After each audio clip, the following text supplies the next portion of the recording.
Welcome back to another YouTube video, guys. So as you can see by the title, today I'm going to be taking you through my hourly upper body session, pretty much hitting every muscle of the upper body. So for you guys that are short on time, this is going to be an absolutely ideal session. And it's also, of course, going to be very, very effective. Now, again, in terms of programming to your needs, and by the way, the session will be up on the screen for you right now.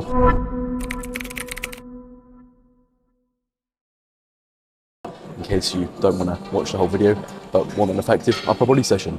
Anyway, back to my point, programming for your needs, right? I don't really need a lot of arm volume. My arms are a strong point in my physique, right? So in general, I'm trying to bring up my delts, my abs, my chest, my back, all of these, main torso muscle groups, opposed to my arms, because my arms are a strong point. So it's rather bringing everything up to, suit my arms in that sense. Definitely won't take long. But obviously that's my main focus right now. And it's not like the work that I'm currently doing for my arms isn't gonna, grow or at least maintain my arms to a very good extent. Of course it will. So in general, I typically don't need more arm volume than I am doing, especially because I train my arms really hard. But again, if you're doing this session for yourself, or maybe you'd like to spend a bit more time, or maybe you finish your exercises a bit quicker than me, then it's totally fine, I'd say, to add in a bit more arm volume, maybe through some more exercises as well. Because we are, of course, doing one exercise for both the bicep and tricep via a superset. So yeah, but again, I find that this works really, really well for me. So just program to your needs, find a good balance of what works for you and what is sustainable, and then move from there. So yeah, as you can see, we're starting off with some hanging leg raises. Just because they don't fatigue me at all and it gets the abs out of the way. And along with that, I find that, being in that position where you're hanging off the bar provides a really nice stretch for all the muscles around the shoulders. So you're going into your upper body movements, nice, warm, kind of primed. And because you can feel your abs a bit better, I find you're able to actually brace more, whenever you're doing your other movements, which is a key part, of course, of good execution on any movement, right? So it just makes sense to do so. Anyway, enough waffling, I should say. Let's go into our next movement, which will be a lateral raise, I believe. If you follow me on socials, you would have seen me posting about this lateral raise variant now. It's very, very good. But a main cue when setting this up is to make sure that, the height of the cable cuff, or even, the starting resistance is aligned with your hands in this relaxed position, which of course provides us with a better ability to get more out of that stretch position, which we know is likely going to be more beneficial for growth. And I know that, just from practice, I personally feel it much more in my side delts. Now this movement is elite. I'll show you how I'm filming in a second, of course, but really allows you to, get those shoulders back so far, and utilize a nasty stretch. So make sure that you, of course, do so and fully control that range, trying to spend more time under tension in that lengthened / stretched position. Very likely so, again, going to be more beneficial for growth.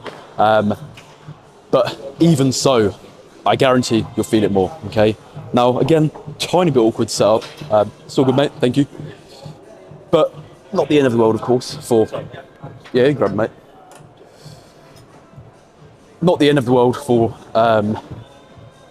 an effective movement. Chest up and proud, of course, and then fully make use of that stretch by pinning your shoulders as far back as possible, not literally.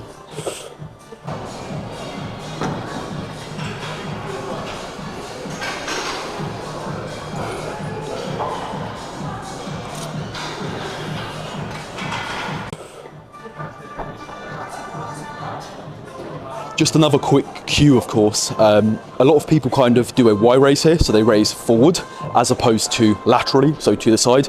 Obviously, we do want to primarily target that side delt, and I believe, raising laterally to align the path of resistance with your arm, it's probably, not definitely, going to provide a better stimulus. Well, I feel it more anyway, so I'd recommend doing so.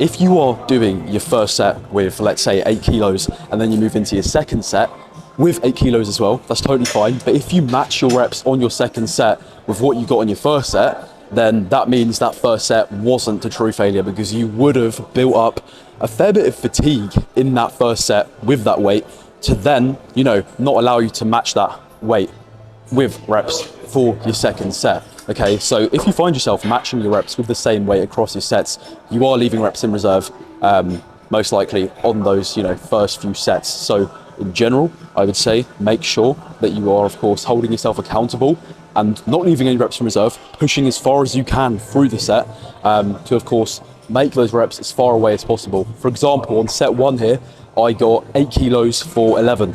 On set 2, I got 8 kilos for 9. And along with that, if I rewatch the footage, I can definitely see that, you know, I could not have got another rep. You know, I did some partials, and even that was like, I could hardly get a good partial, you know. So that was definitely failure, and my reps were far away with the same weight. So that shows me I'm holding myself accountable, and I am training to failure. Now, another thing is, if you watch my execution, it doesn't really change set to set. My standardization stays the same, and this is simply because that is my aim, okay, for muscle gain. Especially as the set gets harder, those reps become more stimulative. You really want to hold yourself accountable to make sure that your execution is as good as it can be in terms of rep tempo, stretch.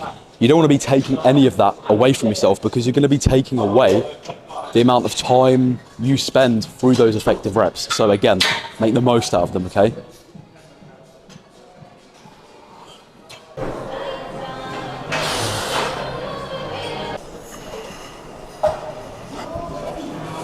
Remember, always, whenever you're doing dumbbell press, don't spend too long warming up. You really don't need to.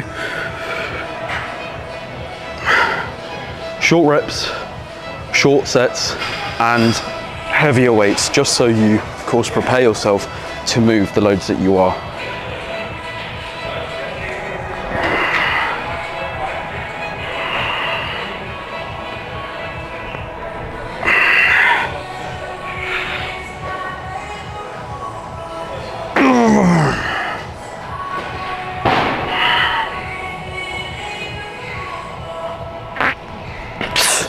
When we're doing a pressing movement, especially if we're doing a pressing movement where we're falling within lower rep ranges, so, you know, we're ultimately going heavier, we're pushing heavier loads, you definitely want to spend a minimal amount of time warming up, but the necessary amount of time to warm up in order to get a sufficient amount of blood flow everywhere, but also prime you to shift those loads. Now, on something like a dumbbell press, which is quite demanding in terms of stability, you do want to ensure that you move, you know, relatively heavier loads close to your working set, or in my opinion anyway, just because I feel that primes you much better to those heavier loads. If you do something like, you know, 24s and then you jump to 44s, realistically, that is a fairly big jump in dumbbells, you know. So I would say definitely spend less time on those 24s and then jump to something like 36s, maybe one or two, a double, a triple is all you really need, you know, and then jump to those 44s, which is essentially what I've done.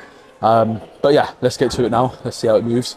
As always, execution is my primary aim, to get that nice full stretch. Obviously, I can move much heavier than this. I have done before, even, you know, a couple of years ago when I was much weaker than I am now. But again, execution is very, very important, and boy, there is a lot of change that you can make in your execution to make a movement harder or easier. And admittedly, throughout the past few years of my lifting, I was always making movements easy for myself, and I've kind of humbled myself. I've toned it back a bit, and I'm like, you know what is the point, you know? My aim is to look good, not to lift a lot. And there's always going to be guys that are stronger than me, you know? There is plenty of guys my age, my height, my weight that are stronger than me.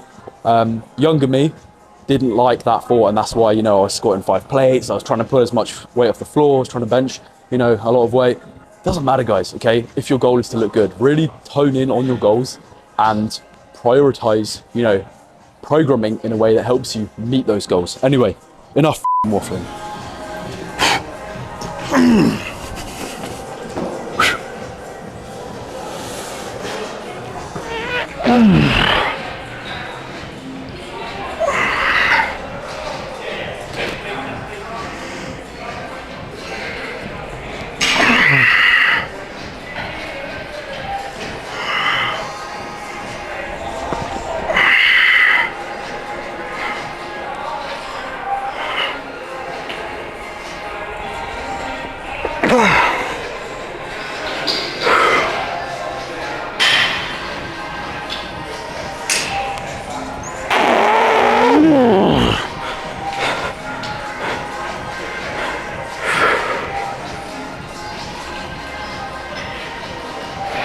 Not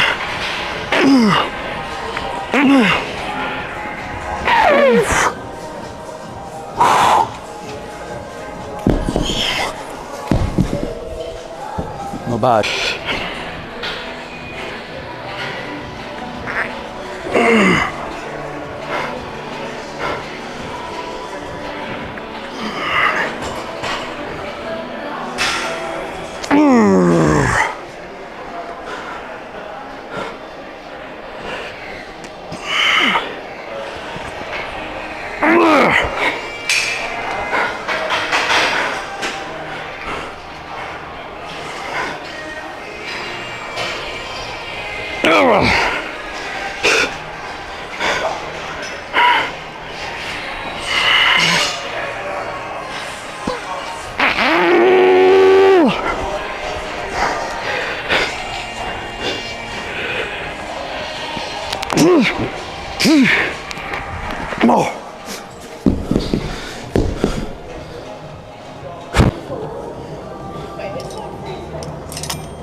The OG lat pull down, is it still a good exercise? Should you still do it?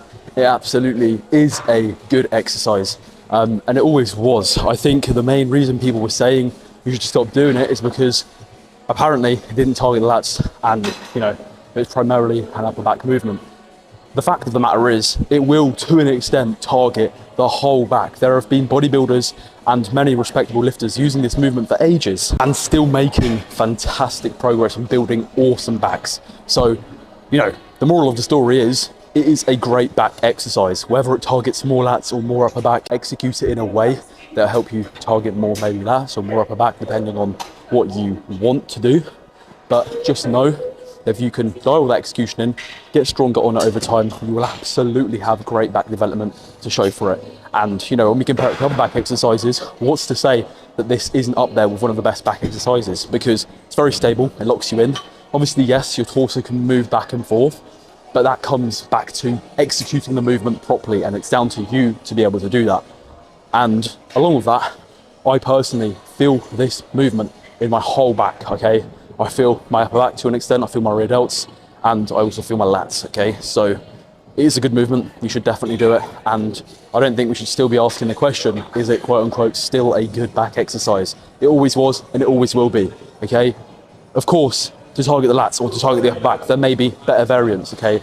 But on an upper body day like this, why not program this exercise when we know it will, to an extent, target the whole back? So that's my reasoning for it. Yes, you should still do it. Yes, it's a good exercise. Let's grow.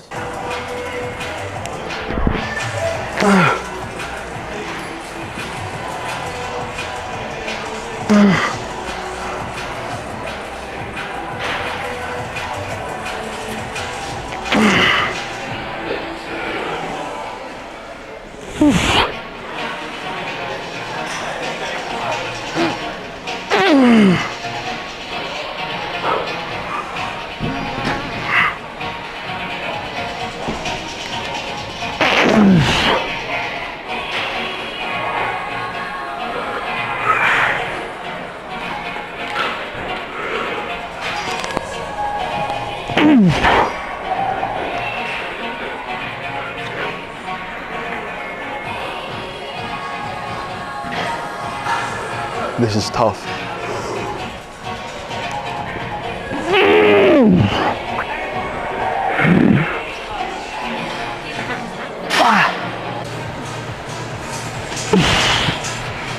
Nope, no more. Straight into the Skullcrushers with a lighter load. If you're short on time, these supersets, doing, or training the opposing muscle groups are great options.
Right now, I've achieved failure.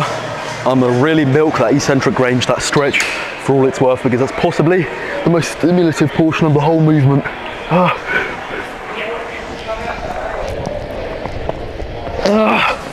I'll be honest, guys, by this point in the session, I am absolutely fried. I've done pretty much my whole upper body, and, I've done a fair bit of volume, all to failure pretty much. So by this point in the session, when I am training arms last, I am pretty fatigued. Now, I'm not doing a lot of arm volume, but this is precisely because my arms don't really need it, and growing my arms isn't a big priority. Growing my torso, which is what I prioritize first, is my priority. So this kind of goes, hand in hand with most people that have small arms. They leave them to the end of the session, and therefore their capacity to apply true effort and quality work to their arm work is not there. So, as I always say, guys, if you want to prioritize a muscle group, train it earlier on in the session. Just because I'm doing my arms later, and you may think I know what I'm talking about, for all I know, I may not have a clue what I'm talking about. But in general, obviously, train directly as you wish based on your needs. Okay, so if your arms are a lagging muscle group and you see me training them last, does not mean that you should train your arms last just because my arms have got good development from doing this. Again, train directly to your needs, not what you see another person online that may or may not know what they're talking about doing. So yeah,